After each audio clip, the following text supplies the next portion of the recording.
Hier, dans le premier de 2 cours sur le porc, on vous a conseillé d'améliorer votre entreprise avant de la développer. On a insisté sur les améliorations à apporter dans l'élevage et dans l'alimentation, en vue surtout d'obtenir des porcs plus maigres. Mais ces porcs que nous avons élevés et nourris, il faut les loger et veiller à leur santé. Considérons ces 2 points et constatons quel rôle important joue la gestion dans tout travail d'amélioration. Le logement du porc est fort différent aujourd'hui de ce qu'il était il y a une vingtaine d'années. L'un des changements les plus remarquables qui se soit produit dans la porcherie moderne, c'est le contrôle de l'environnement. Nos porcs n'ont plus de fenêtres par où jeter un regard sur le monde extérieur. Quel est le milieu idéal pour le porc? Des bâtisses sans fenêtres, bien isolées et ventilées pour maintenir les porcs confortables en toute saison. Il faut vous rappeler que le porc est un peu comme le poulet. Il développe relativement peu de chaleur pour l'espace qu'il occupe. Dans une bâtisse inappropriée, le logement devient froid et humide en hiver. Ces conditions favorisent la maladie et entravent la conversion alimentaire. Les porcs aimeraient vivre au sec à une température continue de 70 degrés. Qui peut les en blâmer? Mais durant l'hiver, en pratique, les truies d'élevage peuvent être très confortables et en bonne santé à une température d'environ 60 degrés, les porcs de marché à 50 degrés. Si vous voyagez à travers la campagne, vous verrez des porcheries construites en béton ou en blocs de béton. C'est attrayant et durable. Mais ces constructions ont peu ou pas de résistance au froid d'hiver.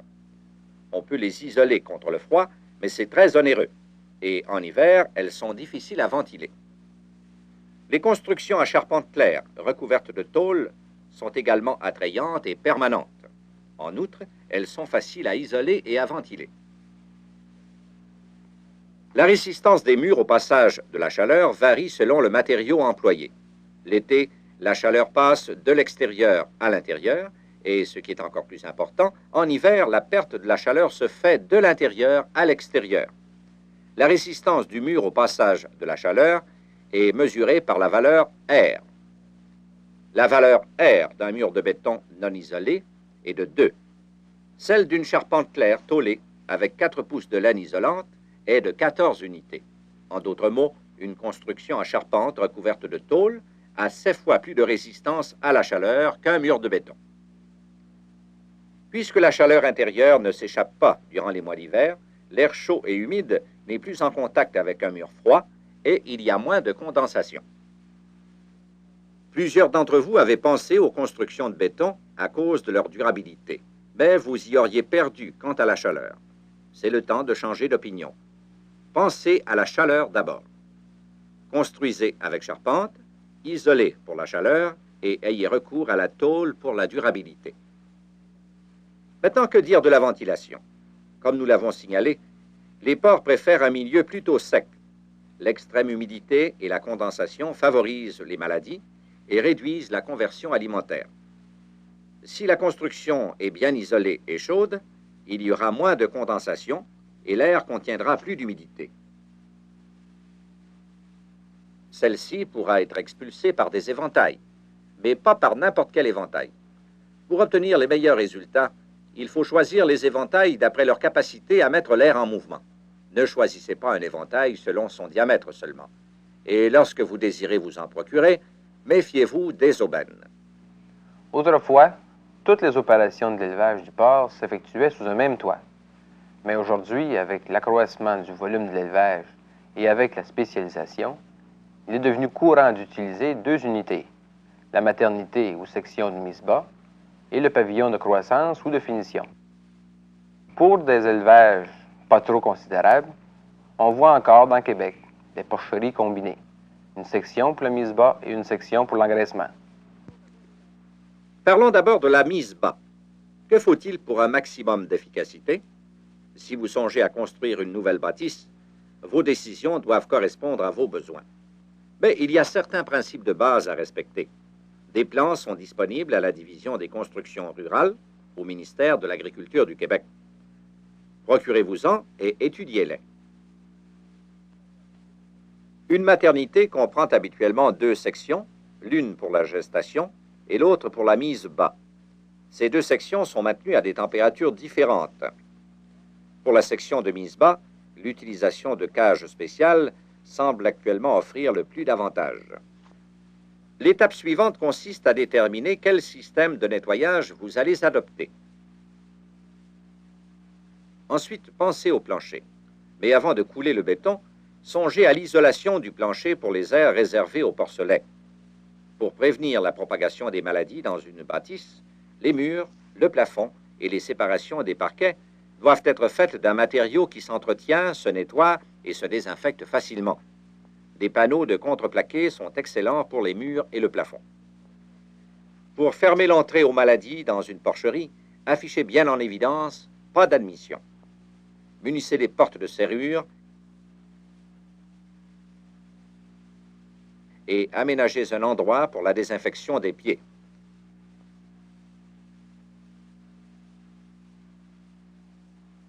Prévoyez une chambre d'observation. L'installation électrique doit être conçue non seulement pour donner un éclairage approprié et la force motrice pour les éventails, mais aussi pour brancher en toute sécurité les lampes utilisées comme source de chaleur. En même temps, prévoyez l'installation d'unités additionnelles de chauffage et autres appareils électriques. Vous économiserez du temps et de l'argent plus tard. Des plans sont également disponibles à la division des constructions rurales du ministère de l'Agriculture du Québec pour la construction de porcheries d'engraissement. En ce qui concerne la grandeur des loges, vous devrez prendre en considération la grosseur des porcs. Jusqu'au poids de 125 livres, un porc requiert approximativement 4 pieds carrés de plancher. Au-dessus de ce poids, ses besoins sont de l'ordre de 9 pieds carrés approximativement. Dans un espace insuffisant, les porcs développent un stress, mais un espace plus grand coûte plus cher, évidemment. Les loges longues et étroites offrent plus de confort. Les porcs font leur déjection à l'une des extrémités et ils utilisent le centre et l'autre extrémité pour manger et dormir. Il y a deux principales méthodes d'alimentation. La première, l'alimentation à volonté, qui se fait dans des trémies rondes installées dans la loge.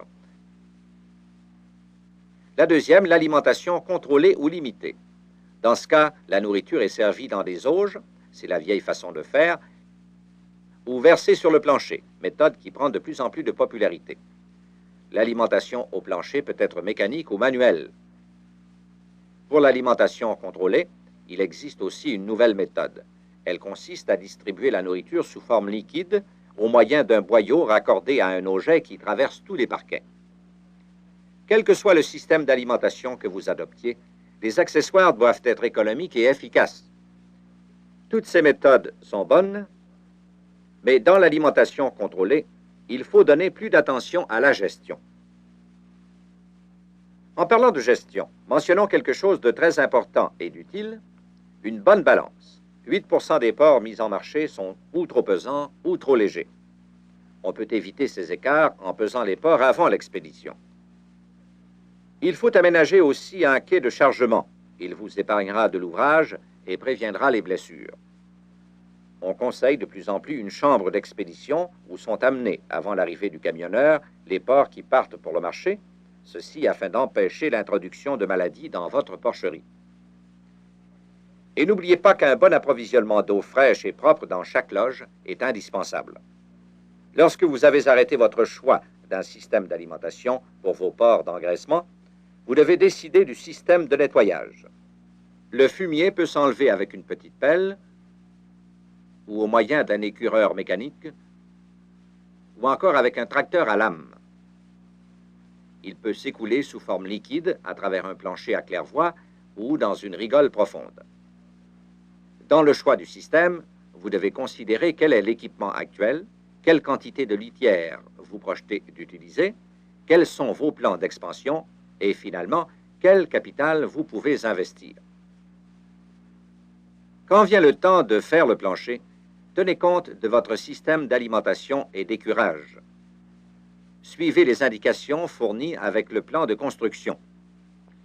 Quant aux murs, plafonds et séparation, qu'il s'agisse d'une section de mise bas ou d'une section pour l'engraissement, ils doivent être faits d'un matériau durable, facile à entretenir, à nettoyer et à désinfecter. Pour les séparations des loges, On choisira de préférence le tuyau ou le bois franc. Nous savons que vous n'êtes pas tous intéressés à vous lancer dans la construction de nouvelles bâtisses pour les ports. C'est une entreprise dispendieuse qui peut même constituer un gaspillage si vous n'en avez pas réellement besoin. S'il s'agit de remodeler, inspirez-vous des plans et devis fournis par le ministère de l'Agriculture et de la Colonisation à la division du génie rural. Les dimensions de vos bâtisses peuvent excéder les spécifications du plan actuel auquel vous voulez les adapter. Ajustez ce plan afin que l'espace dont vous disposez soit utilisé le plus avantageusement possible, soit pour vos ports, soit pour faciliter votre travail. Que vous ayez à construire ou à remodeler, faites d'abord un plan. Comparez les coûts et décidez pour le mieux dans les cadres de votre entreprise.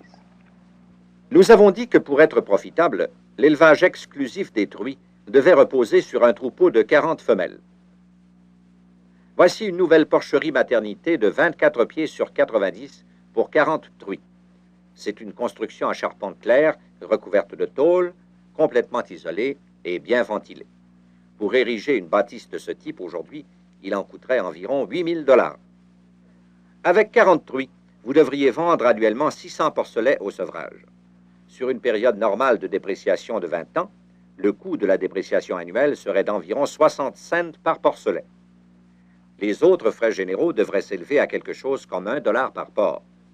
En d'autres mots, tous les frais généraux devraient se totaliser à 1,60 $ par porc et par année. Cette porcherie d'engraissement ou de finition a une capacité de 200 porcs, soit 600 annuellement. Elle mesure 36 sur 60 pieds. Ici aussi, il s'agit d'une charpente claire recouverte de tôle.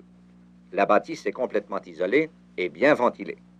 Son coût approximatif est de 6 000 $. Les frais généraux reviendraient à 1,40 $ par porc. Si vous faites les deux opérations dans la même bâtisse, c'est-à-dire l'élevage des porcelets et la finition des porcs, la porcherie conventionnelle, dans ce cas d'une capacité de 20 truies et de 300 porcs annuellement, engendre des frais généraux d'environ 3 $ par sujet. En d'autres mots, les frais généraux sont à peu près les mêmes dans les deux cas. Puisque nous en sommes à parler en termes de dollars et cents, considérons un budget pour une entreprise conventionnelle destinée à l'élevage et à la finition. Supposons qu'un porc de marché rapporte 42 $. De ces 42 $, il vous faut soustraire le coût de ce porc. D'abord, l'alimentation, environ 28 $. Ça peut vous sembler élevé, mais n'oubliez pas qu'il s'agit d'une entreprise conventionnelle mixte et qu'il faut tenir compte des frais alimentaires encourus par les truies et les porcelets jusqu'au sevrage, tout aussi bien que de ceux des porcs d'engraissement. Ensuite, il y a les frais généraux, dépréciation, intérêts, réparation, taxes et assurances. Total, 3 $ par porc. À cela s'ajoutent les frais des traitements vétérinaires, des médicaments et autres dépenses, soit 1 $. Tous ces déboursés se totalisent à 32 $ par porc. Vous avez 42 $ de revenus par porc et 32 $ de dépenses. Il vous reste donc 10 $ pour rémunérer votre travail, parer aux imprévus et défrayer votre administration. Dans cette entreprise, on calcule que les 300 porcelets qui parviendront au sevrage seront mis éventuellement sur le marché. Le gain total net serait donc de 3 000 $. Dans une entreprise spécialisée dans la garde des truies et dans l'élevage des porcelets jusqu'au sevrage, le revenu serait d'environ 5 $ par porc. Aussi faut-il à peu près 600 porcs vendus au sevrage pour obtenir un revenu de 3 000 $. Dans une entreprise consacrée exclusivement à la finition ou à l'engraissement, le revenu net est aussi de 5 $ par porc. Il vous faut donc finir 600 porcs pour réaliser 3 000 $. Ce sont là les 3 unités de production dont nous avons parlé au début du cours d'hier. Les porcs que nous avons considérés de façon idéale jusqu'ici sont bien élevés, bien nourris et bien logés. Mais un quart des porcs qui naissent ne voient jamais le marché. Aussi faut-il prendre bien soin de la santé des porcs. Que faire pour ça? Il faut savoir ce qui menace la vie des porcs et prendre des mesures préventives. Le stress est un agent meurtrier. Le surpeuplement est une cause de stress, quelle que soit la bonne tenue des loges. Rappelez-vous que l'espace requis par port est au moins 4 pieds carrés de plancher jusqu'au poids de 125 livres, puis de 9 pieds carrés au-delà de cette pesanteur. Des loges en mauvaise condition, soit qu'elles soient froides, humides ou malpropres, sont cause de stress.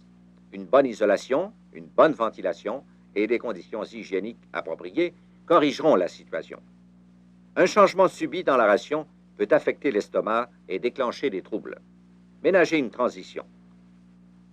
Si vous ne pouvez échelonner le changement sur quelques jours, laissez les porcs sur leur appétit pour quelque temps. Les courants d'air et les changements brusques de température dans les loges, une humidité trop élevée ou trop basse, sont nuisibles aux porcs. Une bonne ventilation réglera le problème.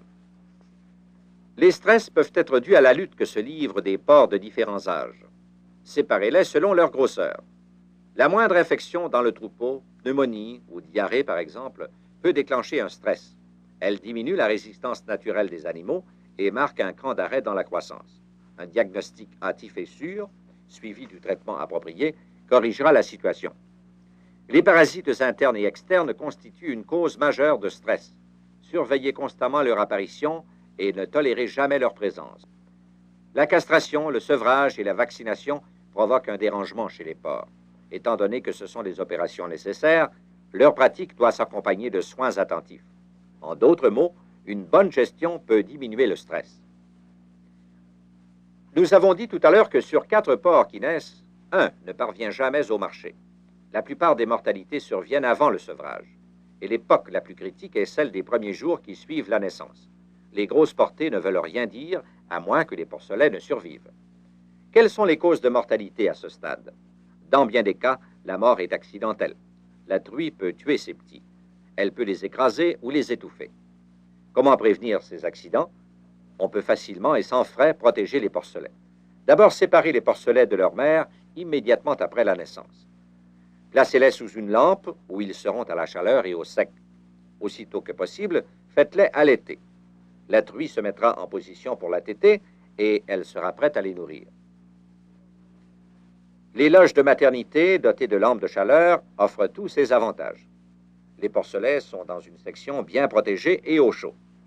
C'est le temps, immédiatement après la naissance, de désinfecter le cordon ombilical et de rogner les dents trop pointues avec le tranchant d'une petite paire de pinces. Assurez-vous que chaque porcelet participe à la première tétée parce qu'elle contient le colostrum. Les anticorps du colostrum sont essentiels à la protection contre les maladies. Mais puisqu'il s'agit de la santé des porcs, cédons la parole à un médecin vétérinaire, le Dr Jean-Baptiste Faneuf, directeur adjoint du laboratoire de recherche vétérinaire du ministère de l'Agriculture à Saint-Hyacinthe. La privation de nourriture est une autre cause de mortalité chez le porcelet. Si la truie souffre d'agalexie, qu'elle ne donne pas de lait, les porcelets ne pourront s'alimenter et ne tarderont pas à dépérir. L'agalexie peut résulter de différentes causes. Il y a lieu de mentionner notamment une alimentation mal appropriée, un trouble hormonal ou encore une infection du tractus génital ou des glandes mammaires. La période du cochonnage est pour la truie une période de stress. Une alimentation trop riche ou donnée en quantité surabondante favorise la constipation. Pour prévenir la constipation, il y a lieu soit de priver la truie ou encore de diluer la ration régulière à raison de 50-50 avec du son, ce qui donnera une ration légère et laxative. Il y a quelques instants, nous disions que par nature, les porcs aiment la chaleur et le sec. Ces conditions sont vitales lorsque les porcs sont jeunes. Il faut les garder à la chaleur, au sec et dans la propreté. Il y a 2 façons bien simples de réaliser ces conditions. L'une consiste à s'assurer que les porcelets disposent d'un bon approvisionnement de litière propre et sèche. La paille ou la ripe conviennent bien. L'une et l'autre règlent le problème de la litière froide et humide dans les bâtisses non appropriées. Puis des lampes chauffantes dans la section réservée aux porcelets fourniront la chaleur nécessaire. Une bonne isolation et une bonne ventilation vont supprimer les courants d'air et prévenir les changements brusques de température. L'anémie est un autre facteur de mortalité chez les porcelets. Elle est due à un manque de fer dans le lait maternel. Vers l'âge d'une semaine, on servira au porcelet un composé ferreux. Il peut être en poudre ou en liquide et on l'administre en déposant une pincée sur la langue de chaque porcelet. On répète le traitement chaque semaine durant 4 semaines ou jusqu'à ce que les porcelets commencent à manger du solide. On peut alors servir le fer en l'incorporant à la ration le début. Le composé ferreux peut aussi être injecté. Ordinairement, une injection suffit. Toutefois, si des symptômes d'anémie apparaissent, il est nécessaire de faire une seconde injection.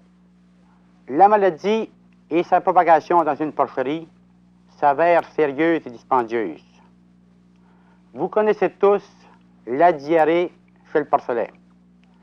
C'est la manifestation d'un trouble de l'intestin. Elle peut résulter soit d'un organisme pathogène, c'est-à-dire un organisme capable d'altérer le milieu intestinal, ou encore d'organismes peu pathogènes, mais qui se développent à la faveur de certains facteurs extrinsèques. Parmi ces facteurs, il faut mentionner une ration surabondante. Si le porcelet prend dans les premières heures une quantité trop grande de lait, ceci amènera au niveau de l'intestin des changements qui affecteront les microbes de l'intestin. Ou encore, il y a les facteurs extrinsèques comme l'hygiène, l'humidité, froid, qui contribueront à affaiblir l'animal et favoriseront les infections secondaires qui, parfois, vont jusqu'à la mort. En alimentation, c'est une bonne idée que d'avoir recours à une ration pré-début ou ration pour porcelet. C'est un aliment équilibré, enrichi de sucre et de vitamines et à basse teneur en fibres. Les porcelets en aiment la saveur et cette nourriture constitue une excellente transition entre le régime lacté et l'alimentation sèche. Résumons en disant que les porcelets survivront en autant qu'ils seront nourris et logés de façon appropriée de la naissance au sevrage. Et pour les aider à vivre, donnez-leur un bon départ et protégez-les contre les maladies. Nous avons dit que les maladies étaient des tueuses de porcelets. Elles les tuent à tous les âges. Et si vous avez un gros troupeau, ce que vous craignez le plus, ce sont les conséquences graves d'une épidémie. Aussi, la prévention et le contrôle sont-ils d'une importance majeure dans l'industrie porcine. Ici, le vieil adage garde toute son actualité. Une once de prévention vaut mieux qu'une livre de guérison. Et ça coûte moins cher. Comment pouvez-vous prévenir la maladie chez vos porcs? Prenons un exemple. Dans les troupeaux où l'érysipèle est un problème, vous devez protéger vos porcs par la vaccination. Ainsi, ils seront immunisés contre la maladie. Un autre pas vers la prévention des maladies, c'est de séparer les porcs selon leur âge. De la sorte, les porcs d'un certain âge ne seront pas exposés aux maladies qui frappent ceux d'un âge différent. Peut-on faire quelque chose pour prévenir l'intrusion des parasites? Certainement. Avant que les truies soient placées dans les loges de maternité, lavez-les avec une solution d'eau chaude et d'insecticides. Cela détruit les parasites externes, aussi bien les poux que les œufs des vers ronds, parasites très répandus. Le traitement régulier des porcs de tout âge facilitera le contrôle des parasites. Un traitement commun à administrer aux porcs, lorsqu'on commence à leur servir une ration de croissance, consiste à leur donner durant quelques jours un aliment contenant un vermifuge. Quand on parle de maladie, il est quelquefois difficile de séparer l'idée de prévention de celle de contrôle. C'est que bien des pratiques servent cette double fin. L'achat de porcs de remplacement en santé est un principe de base dans la prévention et le contrôle des maladies. En 1960, le ministère de l'Agriculture de l'Ontario a établi une politique de troupeaux certifiés pour les porcs. Cette mesure, communément appelée SPF, Specific Pathogen Free ou exempt de maladies spécifiques, vise à prévenir et à contrôler 2 maladies, la rhinite infectieuse et la pneumonie à virus. Quelques éleveurs du Québec sont allés chercher des porcs SPF en Ontario et ont commencé à produire des porcs exempts de rhinite et de pneumonie. C'est un programme d'élevage délicat qui n'est pas à la portée de tous les éleveurs. L'achat de sujets de remplacement en excellente santé de même que l'immunisation et la séparation des sujets selon l'âge, sont donc d'excellents moyens de prévention et de contrôle des maladies.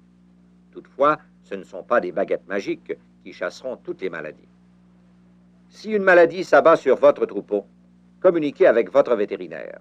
Il est essentiel de faire poser au plus tôt un diagnostic sûr. Ce n'est pas à partir d'un diagnostic erroné que l'on applique le traitement approprié. Nous avons discuté d'amélioration dans 4 secteurs différents: l'élevage, l'alimentation, le logement et la santé. Nous avons aussi mentionné un autre facteur de succès, la bonne gestion. Actuellement, celui qui garde des truies produit annuellement 15 porcs sevrés par truie. Dans l'avenir, ce sera 20 porcs par truie. Le profit par femelle s'en trouvera accru. Tant au Québec qu'en Ontario, une proportion de 25% des porcs qui naissent n'arrive jamais sur le marché. Quel devrait être notre objectif? Réduire cette proportion à 5%. Résultat, plus de porcs sur le marché, plus de profit pour l'éleveur. Aujourd'hui, il faut 600 livres de nourriture pour faire un porc de marché. À l'avenir, il faudra y parvenir avec 400 livres seulement. Cette réduction va diminuer les frais alimentaires et augmenter les profits. Un autre objectif, c'est de réduire de 6 à 4 mois le temps requis pour faire un porc de marché. Selon les données actuelles, le soin d'une truie requiert annuellement 40 heures de travail. Pour un porc de marché, c'est 3 heures. Les recherches indiquent que, par de bonnes techniques de gestion, on peut réduire à 20 heures le travail par truie et à 1 heure le travail par porc de marché. Votre temps, c'est de l'argent. Moins vous consacrez d'heures à une tâche, meilleur est votre salaire horaire. Enfin, un autre objectif, et non le moindre, produire des porcs de meilleure qualité. Avec la nouvelle classification, la qualité devient vraiment un facteur économique primordial dans la production du porc. Ces objectifs ne tiennent pas de la fantaisie, ils reposent sur des faits et des données sûres. Les contrôles d'aptitude, l'identification, les relevés de poids vous disent où vous allez et de quelle façon vous vous tirez d'affaire. Avec une bonne gestion, vous pouvez réaliser les objectifs mentionnés. Les producteurs les ont déjà atteints et visent encore plus haut. Après tout, qu'est-ce qu'une bonne gestion? C'est simplement la faculté de prendre les bonnes décisions et de les appliquer dans votre travail. C'est la somme de tout ce que nous avons dit dans ces 2 cours sur le porc. Mais les principes ne valent rien s'ils ne sont pas appliqués.